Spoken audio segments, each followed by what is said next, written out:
this lesson, I want to talk about love being a state of being, not a response to external conditions.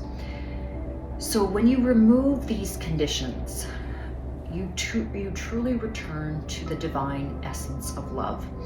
And this is the trappings of the ego. The ego is always trying to set up limitations and this lack mentality within our consciousness that divide and separate us from our truest, most authentic state, which is always and has forever been this steady state of union with divine love.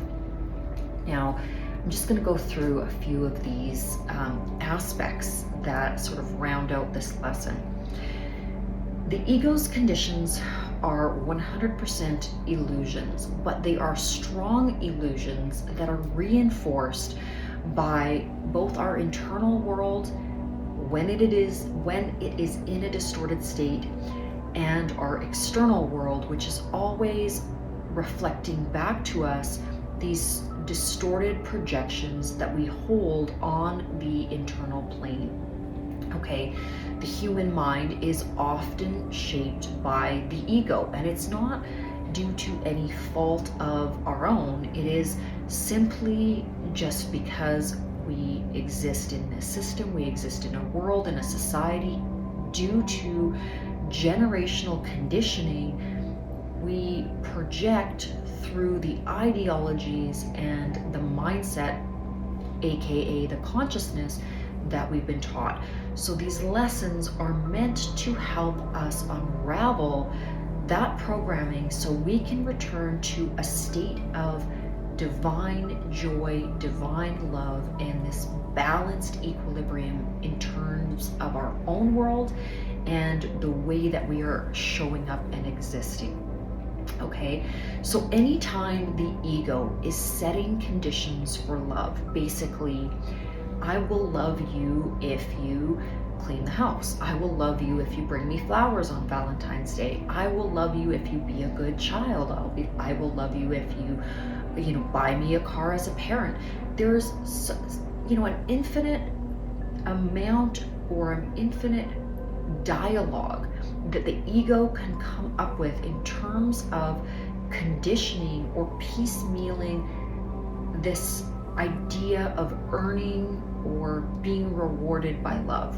And that's the fundamental principle that we have to erase in our consciousness. Love just is. Love is a state.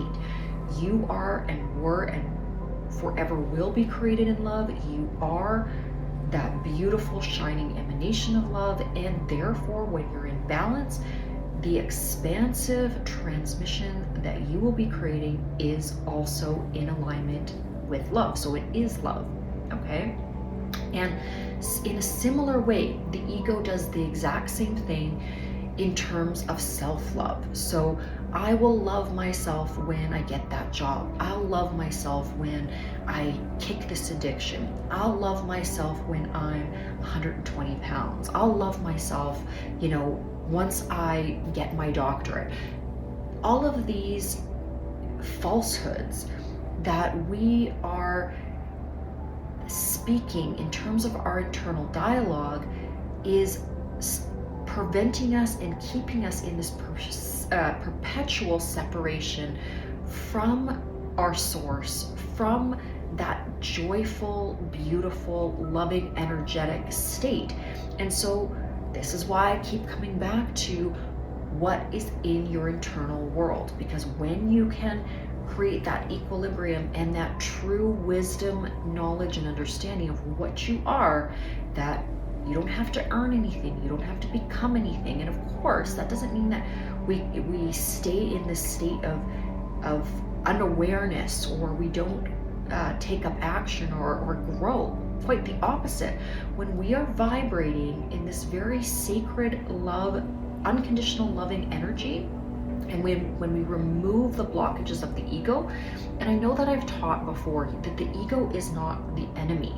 The ego is a tool, Because when we are in this very innocent state and we start to broaden our horizons in terms of understanding and integrating wisdom through the system of duality, meaning through knowing its opposite or context, then the ego is a very highly advanced feedback loop that allows us to try on different ideologies and work through problems. It's that feedback loop that allows us to have a deep introspective dialogue with the self. So it's not a terrible thing. It's not that we are the ego is the enemy and we have to dissolve the ego. We have to understand the ego, understand how it is helping us to progress, how it allows us through the vehicle of context to work through things, and then through our innate developing divine wisdom, we start to harness that ego mechanism and work from a space of expanded consciousness and understanding. Okay, so divine love, in contrast to that very conditional love of the ego, or really is not love, it's a distortion, is without barriers. Okay, true union with the divine intelligence comes when we dismantle all conditions, hence unconditional love. Okay, there are no conditions to our love, and I feel that this is such a difficult lesson to integrate because there are irritations, there are things throughout our day, there are things that we can feel may not be serving our identity or our ego, so we get frustrated, we get irritated with others, and then we propagate all of these conditions which keeps us in this separation mentality. Okay, but what we need to do is realize that love was never meant to be limited. It is our state of being.